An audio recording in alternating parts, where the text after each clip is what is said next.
Solid state இந்த யூனிட்ல இருந்து மெட்டல் எக்ஸஸ் டிஃபெக்ட் இந்த டாபிக் தான் இந்த செஷன்ல டிஸ்கஸ் பண்ண போறோம். இந்த டாபிக்லயே இதுக்கு உண்டான ஆன்சர் இருக்காங்க. மெட்டல் எக்ஸஸ், அப்ப கிறிஸ்டல்ல மெட்டல் எக்ஸஸா இருக்காங்க, அதனால ஒரு டிஃபெக்ட் ஃபார்ம் ஆகுது. அந்த டிஃபெக்ட்டுக்கு பேர் தான் metal excess defect. So metal எல்லாமே ஈஸியா எலக்ட்ரான்ஸை லாஸ் பண்ணுவாங்க. அப்படி லாஸ் பண்ணுறதுனால இவங்க பாசிட்டிவ் சார்ஜ் அயானா கன்வெர்ட் ஆவாங்க. ஸோ இந்த பாசிட்டிவ் சார்ஜ் அயானை தான் கிறிஸ்டலில் நம்ம கேட்டயான் அப்படின்னு சொல்கிறோம். அப்போ கிறிஸ்டலில் பாசிட்டிவ் சார்ஜ் அயான் வந்து எக்ஸஸாக இருக்காங்க. இப்போ மெட்டல் எக்ஸஸ் டிஃபெக்ட் அப்படின்றது கேட்டயான் எக்ஸஸ்னால ஃபார்ம் ஆகிற டிஃபெக்ட். சிம்பிளாக அவ்வளோதான், முடிஞ்சது. சரி, இந்த மெட்டல் எக்ஸஸ் டிஃபெக்ட்டுக்கான டெஃபினிஷன் அப்படின்னு பார்த்தோம்னா, arises due to the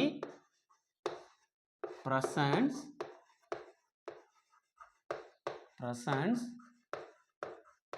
more number of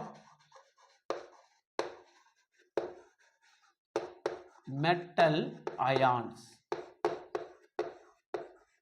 that means cations, then anions. Metal excess defect எப்படி ஃபார்ம் ஆகுறாங்க அப்படின்னா, arises due to the presence more number of metal ions then anions. Metal அயான்ஸ்னா முன்னாடியே நம்ம சொல்லிட்டோம் cations. அப்போ ஒரு கிறிஸ்டலில் ஆனியானுடைய கவுண்ட்டை விட கேட்டயானுடைய கவுண்ட்டு எக்ஸஸாக இருந்தது அப்படின்னா அங்கே ஃபார்ம் ஆகிற டிஃபெக்ட் மெட்டல் எக்ஸஸ் டிஃபெக்ட். சரி, இந்த மெட்டல் எக்ஸஸ் டிஃபெக்ட் ஃபார்ம் ஆனாங்கன்னா அந்த கிறிஸ்டலில் எலக்ட்ரிக்கல் நியூட்ராலிட்டி மெயின்டைன் ஆகுமா ஆகாதா அப்படின்னு பார்த்தோன்னா, எலக்ட்ரிக்கல் நியூட்ராலிட்டி மெயின்டைன்டு ஆவாங்க. எலக்ட்ரிக்கல் நியூட்ராலிட்டி அங்கே மெயின்டைன்டு ஆகும். நெக்ஸ்ட் ஒன்று பார்த்தோம் அப்படின்னா, மெட்டல் எக்ஸஸ் டிஃபெக்ட் ஃபார்ம் ஆனாங்க அப்படின்னா அங்கே நமக்கு ஆனயானிக் வேக்கன்சிஸ் கிரியேட் ஆகுறாங்க. So presence of anionic vacancies.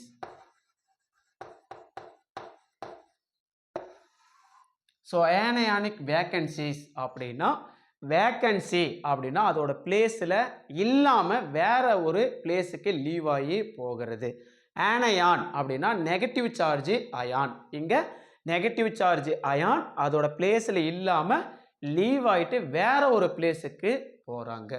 தென் இந்த மெட்டல் எக்ஸஸ் டிஃபெக்டுக்கு உண்டான example alkali halides. Alkali metals அப்படின்னா குரூப் 1 metals hydrogen, lithium, sodium, potassium, rubidium, caesium. இந்த எலமெண்ட்டு ஒரு ஹேலஜன் கூட சேர்ந்துருந்தாங்கன்னா அவங்களுக்கு பேர் தான் alkali halides. Like lithium chloride, second one sodium chloride, third one potassium chloride. Then இவங்க இல்லாமல் metal excess defect zinc oxide இந்த கிறிஸ்டல்லையும் ஃபார்ம் ஆகுறாங்க.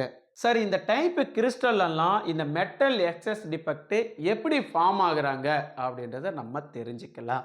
ஸோ எக்ஸாம்பிளுக்கு சோடியம் குளோரைடோட கிறிஸ்டல் இங்கே இருக்காங்க.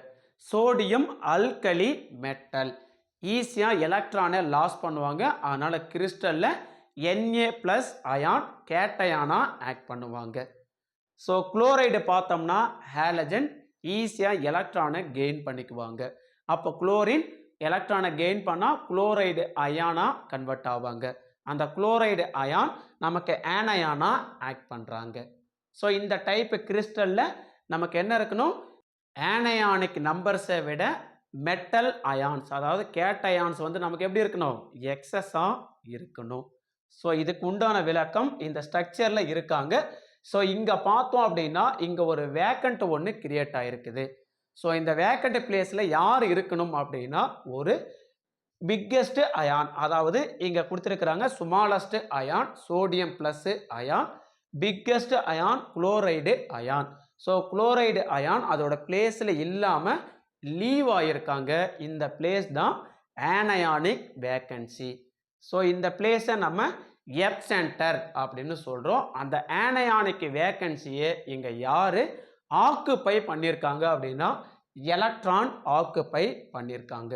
இந்த பிளேஸை ஏன் எப் சென்டர் அப்படின்னு சொல்றாங்க அப்படின்றதுக்கான விளக்கத்தை ஃபைனலா இந்த வீடியோவில் உங்களுக்கு சொல்றேன்.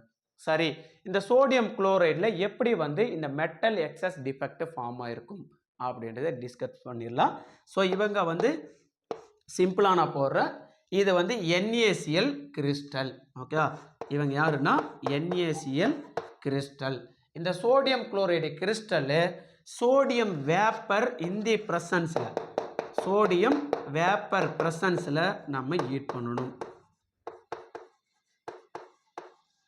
சோடியம் வேப்பர் இன் தி பிரசன்ஸில் நம்ம ஹீட் பண்ணோம் அப்படின்னா இந்த சோடியம் வேப்பரில் இருக்கிற சோடியம் ஆட்டம் என்ன பண்ணுறாங்கன்னா ஹீட் பண்ணுறதுனால எலக்ட்ரானை லாஸ் பண்ணிட்டு சோடியம் அயானா கன்வெர்ட் ஆகுறாங்க. இந்த சோடியம் அயான் என்ன பண்ணுறாங்க அப்படின்னா இந்த கிறிஸ்டல் இருக்காங்க இல்லையா, இந்த கிறிஸ்டலோட சர்ஃபேஸில் வந்து டெபாசிட் ஆகுறாங்க. அப்போ இந்த கிறிஸ்டலுக்கு உள்ள என்ன இருக்காங்க, Na plus ion Cl minus ion இருப்பாங்க. ஸோ இப்போ வந்து Na ப்ளஸ் சர்ஃபேஸில் டெபாசிட் ஆகிருக்கும் பொழுது இந்த கிறிஸ்டலுக்கு உள்ளே இருக்கிற ஆனயான் குளோரைடு அயான் என்ன பண்ணுறாங்கன்னா அதோட பிளேஸில் இருந்து லீவ் ஆகி இந்த சர்ஃபேஸில் படிஞ்சிருக்கிற Na ப்ளஸ் அயானு கூட போயிட்டு சேர்ந்து NaCl கிறிஸ்டலாக ஃபார்ம் ஆகுறாங்க. அப்போது கிறிஸ்டலில் Cl மைனஸு லீவ் ஆகி வந்ததுனால நமக்கு ஆனயானிக் வேக்கன்சி கிரியேட் ஆகுறாங்க. சரி, அந்த பிளேஸை யார் வந்து ஆக்குப்பை பண்ணுறாங்க அப்படின்னா இந்த சோடியம் லாஸ் பண்ண இந்த எலக்ட்ரான் வந்து அந்த கிறிஸ்டலில் இருக்கக்கூடிய ஆனயானிக் வேக்கன்சியை வந்து ஆக்குப்பை பண்ணுறாங்க. அப்போ கிறிஸ்டலில் கலர் சேஞ்சை வச்சு இந்த டிஃபெக்டை நம்ம கண்டுபிடிச்சிக்கலாம். நார்மலாக சோடியம் குளோரைடு கிறிஸ்டலோட கலர் ஒயிட் கலரில் இருப்பாங்க. இந்த சோடியம் குளோரைடு கிறிஸ்டலு வேப்பர், அதாவது சோடியம் வேப்பர் இந்த பிரசன்ஸில் நம்ம ஹீட் பண்ணோம் அப்படின்னா இந்த சோடியம் வேப்பரில் இருக்கிற சோடியம் எலக்ட்ரானை லாஸ் பண்ணிவிட்டு Na ப்ளஸ் அயானா கன்வெர்ட் ஆகி சோடியம் குளோரைடோட சர்ஃபேஸில் வந்து டெபாசிட் ஆகுறாங்க. சோடியம் குளோரைடு கிறிஸ்டல் இருக்கிற குளோரைடு அயான் அதோட பேஸை விட்டுட்டு இந்த போயிட்டு Na ப்ளஸ் அயானு கூட சேர்ந்து NaCl கிறிஸ்டலாக ஃபார்ம் ஆகுறாங்க. ஆனயானிக் வேக்கன்சி கிரியேட் ஆகுறாங்க. அந்த வேக்கன்சியை எலக்ட்ரான் வந்து ஆக்குப்பை பண்ணுறாங்க. அப்படி எலக்ட்ரான் ஆக்குப்பை பண்ணியிருக்கும் போது நீங்கள் சோடியம் குளோரைடு கிறிஸ்டலுக்கு மேலே ஒரு விசிபிள் லைட்டை பாஸ் பண்ணீங்க அப்படின்னா ஒயிட் கலராக இருந்த சோடியம் குளோரைடு நமக்கு எல்லோ கலராக விசிபிள் ஆவாங்க. அப்போது மெட்டல் எக்ஸஸ் டிஃபெக்ட் ஃபார்ம் ஆயிருக்காங்க. தென் நெக்ஸ்ட் எக்ஸாம்பிள் பார்த்தோன்னா லித்தியம் குளோரைடு. இவங்களை வந்து லித்தியம் வேப்பர் கூட நம்ம ஹீட் பண்ணோம் அப்படின்னா நமக்கு லித்தியம் குளோரைடு ஒயிட் கலராக கிறிஸ்டல் இருப்பாங்க. ஸோ லித்தியம் வேப்பர் நம்ம இந்தி பிரசன்ஸில் வச்சுக்கிட்டு ஹீட் பண்ணோம் அப்படின்னா லித்தியம் ப்ளஸ் அயான் கேட்டயான்னு சொல்லக்கூடிய மெட்டல் அயான் எக்ஸஸாக இருப்பாங்க. அங்கே மெட்டல் எக்ஸஸ் டிஃபெக்ட் ஃபார்ம் ஆவாங்களா, அப்போ என்ன கலர் வந்து ஃபார்ம் ஆகிருப்பாங்க அந்த கிறிஸ்டல்னு பார்த்தோன்னா பிங்க் கலர் ஃபார்ம் ஆகிருப்பாங்க. இதே மாதிரி பொட்டாசியம் குளோரைடு பார்த்தோம் அப்படின்னா பொட்டாசியம் வேப்பர் இந்த பிரசன்ஸில் எடுத்துக்கிட்டு நம்ம ஹீட் பண்ணோம் அப்படின்னா நமக்கு பொட்டாசியம் குளோரைடில் கிறிஸ்டலில் பொட்டாசியம் ப்ளஸ் அயான் கேட்டயான் எக்ஸஸாக மாறி மெட்டல் எக்ஸஸ் டிஃபெக்ட் ஃபார்ம் ஆவாங்க. அப்போ என்ன கலரே ப்ரொடியூஸ் ஆவாங்க அப்படின்னா வயலட். ஓகேங்களா? ஸோ இந்த மாதிரி தான் மெட்டல் எக்ஸஸ் டிஃபெக்ட் ஃபார்ம் ஆகுறாங்க. இந்த டயக்ராமை வச்சு இந்த மெட்டல் எக்ஸஸ் டிஃபெக்டை எக்ஸ்பிளைன் பண்ணணும் அப்படின்னா smallest ion sodium plus ion, biggest ion chloride ion. இந்த சோடியம் குளோரைடு கிறிஸ்டலை எடுத்துக்கிட்டு இன் தி பிரசன்ஸில் சோடியம் வேப்பர் வச்சு நம்ம ஹீட் பண்ணோம் அப்படின்னா நமக்கு சோடியம் வேப்பரில் இருக்கிற சோடியம் Na+ அயானாவும் எலக்ட்ரானை லாஸ் பண்ணுவாங்க. இந்த Na+ இந்த கிறிஸ்டலுக்கு மேலே டெபாசிட் ஆவாங்க. ஸோ இந்த கிறிஸ்டலில் இருக்கக்கூடிய இந்த பொசிஷனில் இருக்கிற ஆனயான் குளோரைடு அயான் என்ன பண்ணுவாங்கன்னா அந்த வேப்பர் கூட ஜாயிண்ட் ஆகி சோடியம் குளோரைடு கிறிஸ்டல் ஃபார்ம் ஆயிடுவாங்க. அப்போ இங்கே ஆனயானிக் வேக்கன்சி கிரியேட் ஆகிருப்பாங்க. ஸோ இந்த ஆனயானிக் வேக்கன்சியை சோடியம் அயான் லாஸ் பண்ண எலக்ட்ரான் வந்து ஆக்குப்பை பண்ணுவாங்க. அப்போ கலர் ப்ரொடியூசிங் அங்கே நடந்திருக்கும். எப் சென்டர் மீன்ஸ் ஜெர்மன் வேர்டில் ஃபார்வன் சென்டர், அதுக்கு வந்து கலர் சென்டர்னு மீனிங். ஸோ கலர் சென்டர் எப்படி கலர் வந்து இந்த அயானிக் கிறிஸ்டலில் ஃபார்ம் ஆகுறாங்கன்னு கொஞ்ச நேரத்துக்கு முன்னாடி தான் சொன்னோம். Centre means colour centre, colour வந்து ப்ரொடியூஸ் பண்ணுறாங்க அப்படின்னு சிம்பிளாக நம்ம எடுத்துக்கலாம். இந்த ஜிங்க் ஆக்சைட்லேயும் சேம் இதே மாதிரி தான் மெட்டல் எக்ஸஸ் டிஃபெக்ட் ஃபார்ம் ஆவாங்க.